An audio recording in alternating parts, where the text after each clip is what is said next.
Hey guys, Desletter Magic here, and Wizards is finally joining a lot of other corporations worldwide that are making tough decisions now about, well, you still can't say the no word on YouTube, otherwise they take your money, even if you're literally like spreading information that saves lives. I'm not, but it's censorship. You literally cannot mention it. You have to pretend like it's not going on. Well, screw you, we all found ways around it. I'm going to call it pineapple pizza syndrome. So anyway, they released a statement on Daily MTG, kind of vague, nothing real crazy, but then they linked to, which I'm shocked about this, they actually linked to the WPN page. It's supposed to be for store owners only. I mean, it's not like they lock it behind a login, but normal people are not supposed to see this page. So they go way deeper on it, and this is wild. Like, this is probably the most drastic change I've seen to like Magic play structure ever. But I mean, literally going to a room, traveling to get there, facing directly at each other and touching each other's fine luxury cardboard rectangles. That's about as bad as it gets. I'm actually surprised because the really crazy far left liberals, so in other words, Wizards of the Coast, most of their employees are at that level. A couple weeks ago, they were basically saying that anybody trying to avoid the virus is an anti-Chinese racist, and you're part of the problem if you don't literally just like walk outside, grab the first Asian looking person you see and just kiss them right on the lips. It seems like the most lunatic SJWs have changed their tone a little bit. So with that set up, let's read the article that they wrote. The health and safety of our players is our utmost priority. As the world grapples with pineapple pizza syndrome, we are committed to doing our part to help stop its spread. Therefore, out of an abundance of caution in regard for the health and safety of our players, we are adjusting our policies surrounding WPN in-store play and our Ikoria Lair of the Behemoths pre-release events. Oh, by the way, in case you haven't heard, WPN is Wizards Play Network. It's like the official sanctioned stores that you can play official stuff at, like the pre-release and F&M. So Wizards of the Coast is recommending that WPN stores pay close attention to the situation and follow the guidelines of local health authorities. Very smart there. That's not just a cliche cookie cutter thing people are saying to like cover their butts. That is actually really good advice. So yeah, with regards to holding their events. For Ikoria pre-releases, stores may sell pre-release packs and commander decks for players to take home without participating in an in-store event, and stores may also enroll players in at-home pre-release events. Wow! I mean, both of those absolute no-nos, like a couple months ago, but now they're just like, it's the best we can do. I mean, they don't want stores to get stuck with these products and absolutely lose their butts because they think it would be unwise, can't legally or just otherwise have a reason not to hold events where people all get together. So they're letting people register in the system and take home a pre-release kit for an at-home event. So just the smallest number of people possible. I guess, there are groups of friends at every store I've ever played at. Usually the really cool, chill people all know each other. Longtime OG players who just keep it real. They all know each other. They hang out together. They talk.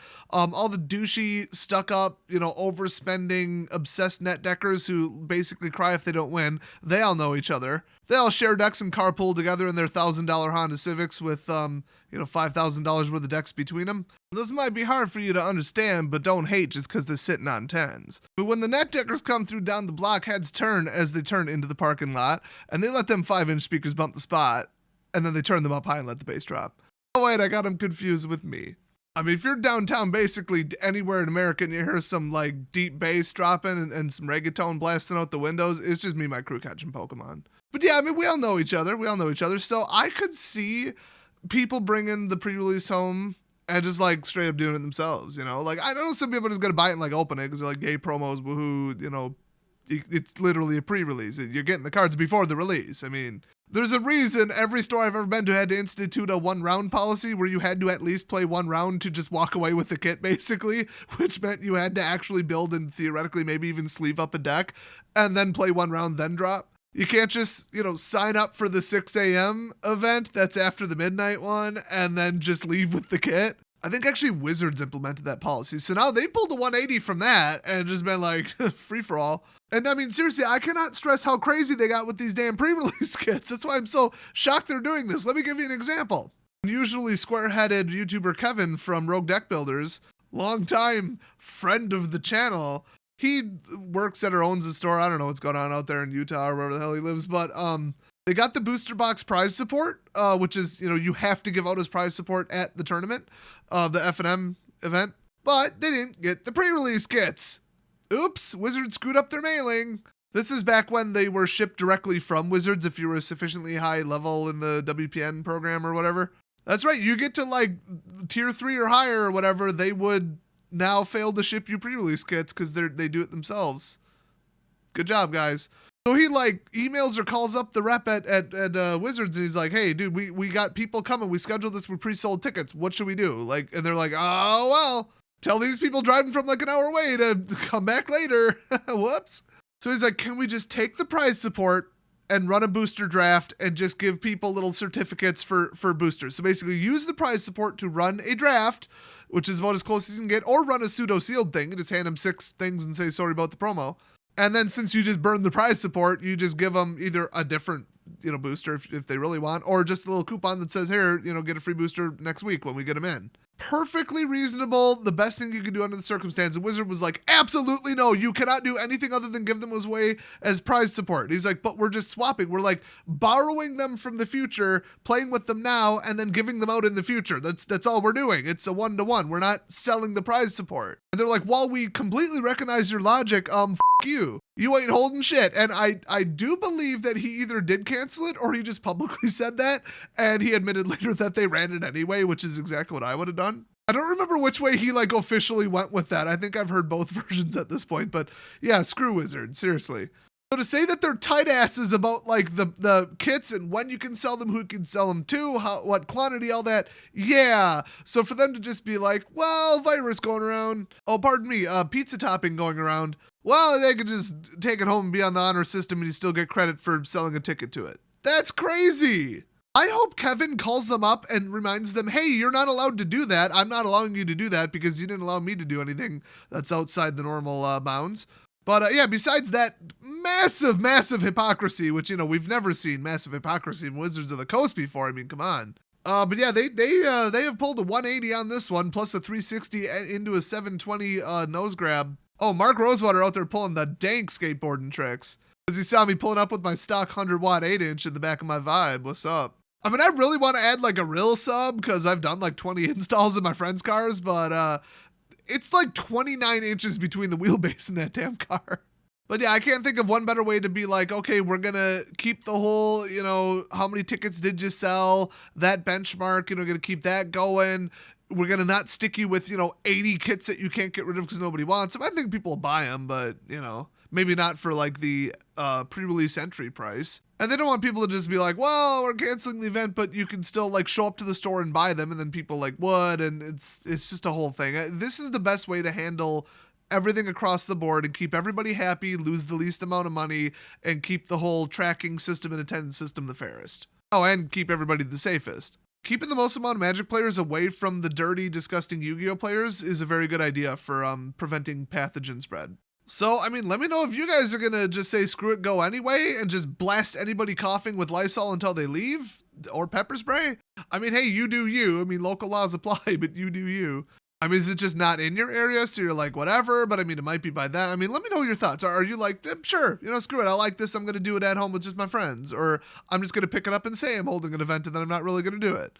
At least they didn't like really screw over stores and say, it's canceled, we're recalling all the kits, screw you, I hope you didn't want money, because pre-releases are big money makers, and we're doing it all online, haha, yay digital. That would have been a dick move. And that said, they're not running a pre-release event or a sealed event on Arena. I mean, maybe they would be nice and only run drafts or something, but I kind of doubt it.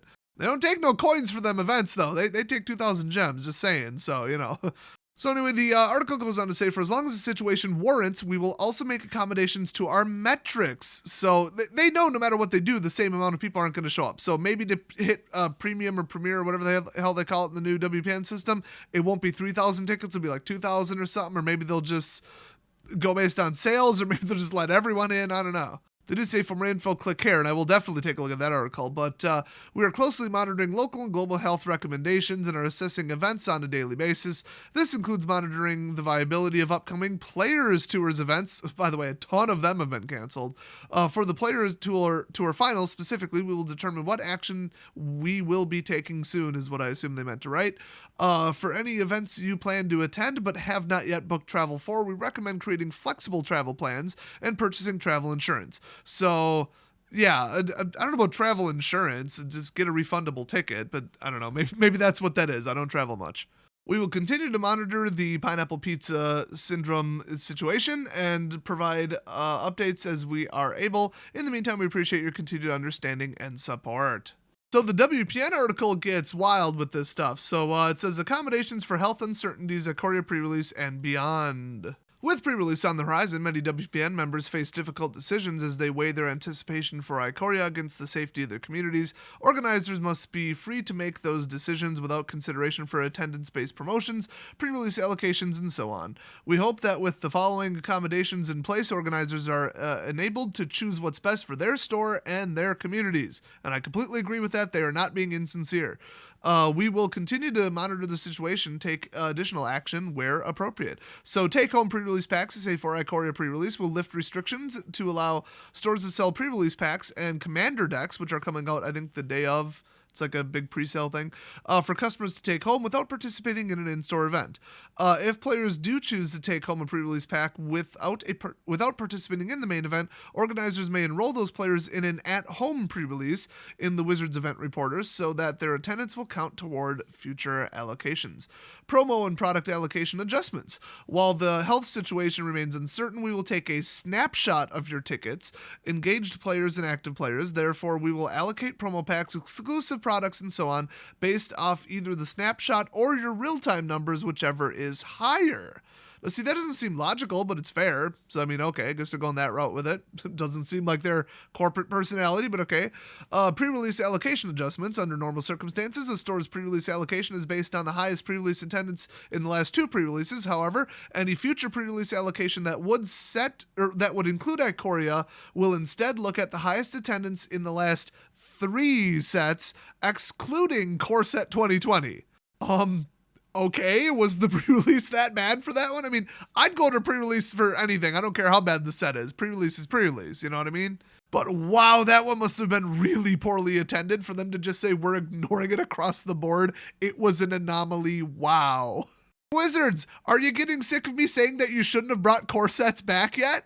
Because you're probably also sick of me saying that you need to bring master sets back instead. Remember, their actual excuse at the end of the day when they finally got down to it and admitted what's really going on was, it's really hard and expensive and time-consuming to make a real set.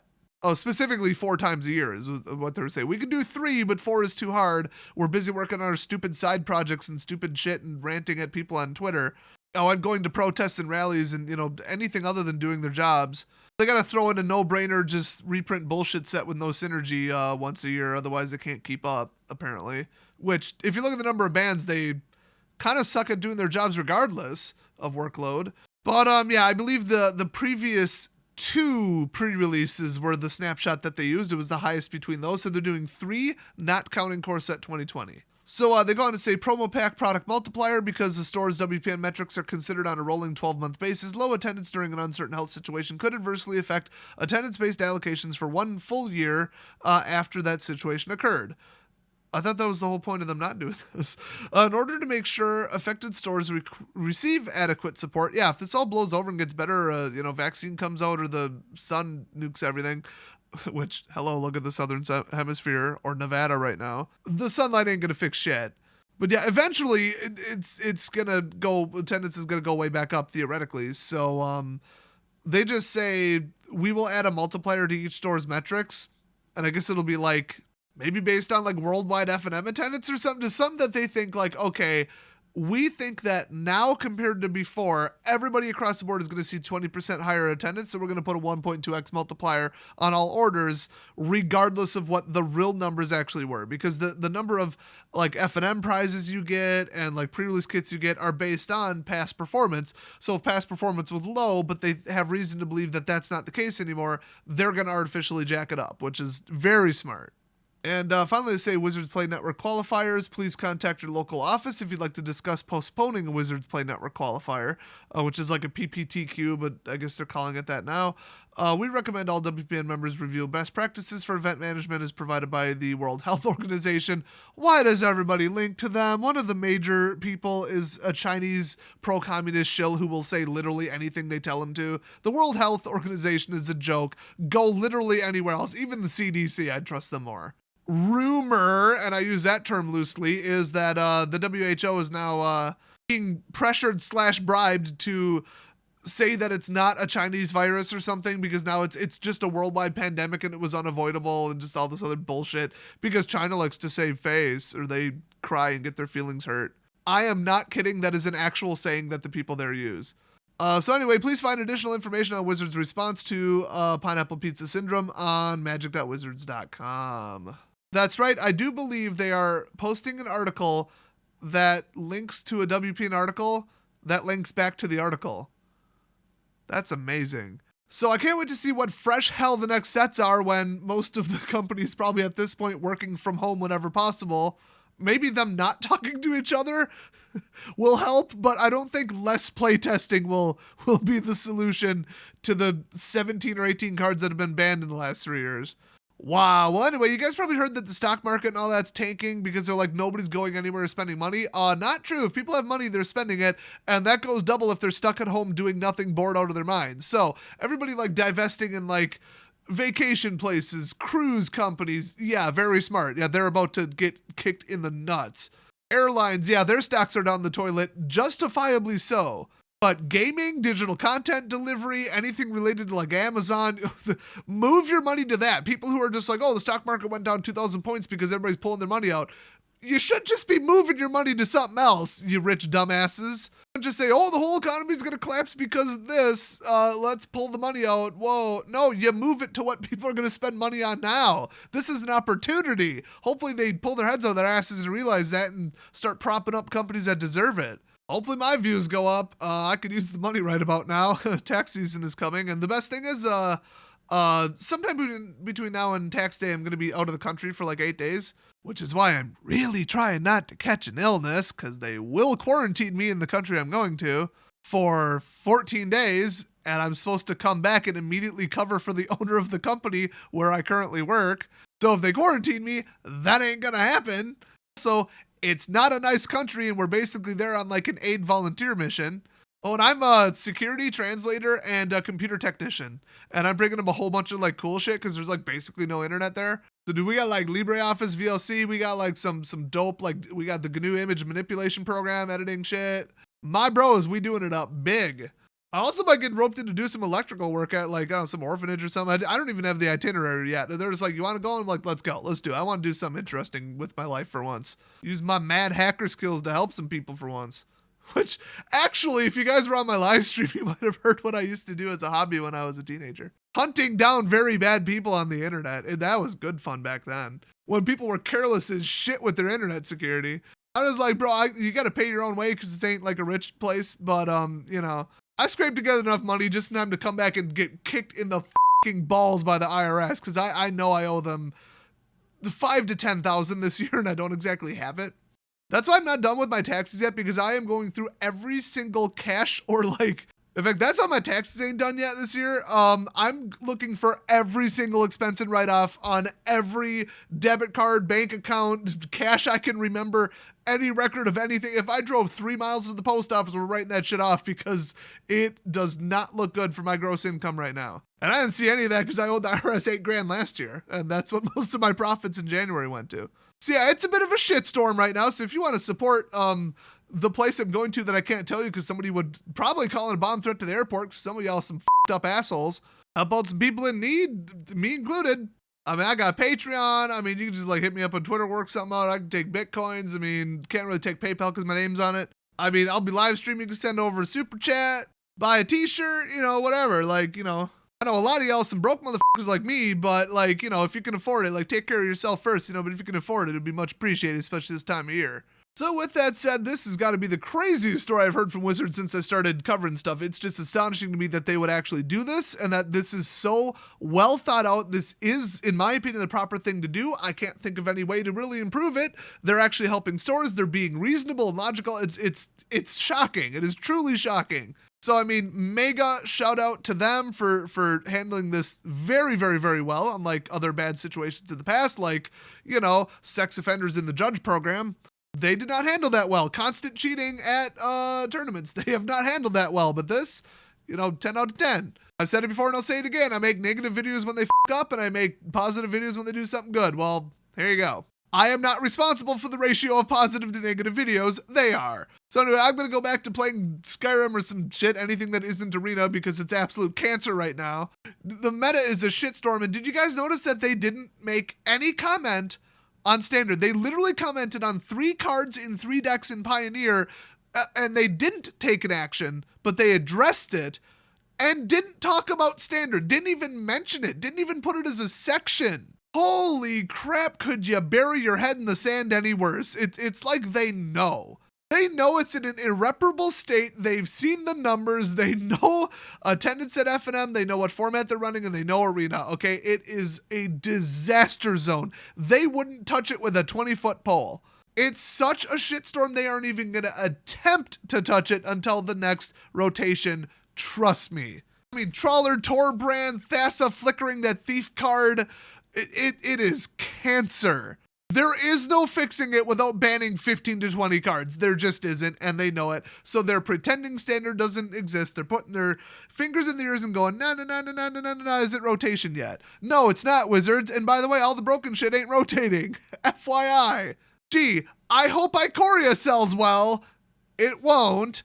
Hopefully another Transformers movie comes out sooner. They are really screwed on income. And I think the investors are going to catch on to that real quick. So yeah, not all good news with this situation. It's actually mostly good news, but at least they're handling it well. Cannot reiterate that enough. So thanks for watching. Donations much appreciated. Actually, if you just want to get a damn Discover card and make me $50, doesn't cost you shit. It actually benefits you. Better card, better terms, better rate, better support, better cashback program, better frickin' everything. And if you never use it, well, I think you have to use it once. Just having a 0 balance will just sit there and improve your credit score. So yeah, sign up, link in the description. I usually make $500 or $600 a year on that sponsorship. So like, yeah, that's free money and y'all don't gotta buy shit. So hit that up. Thanks for watching, and I'll see you guys next video.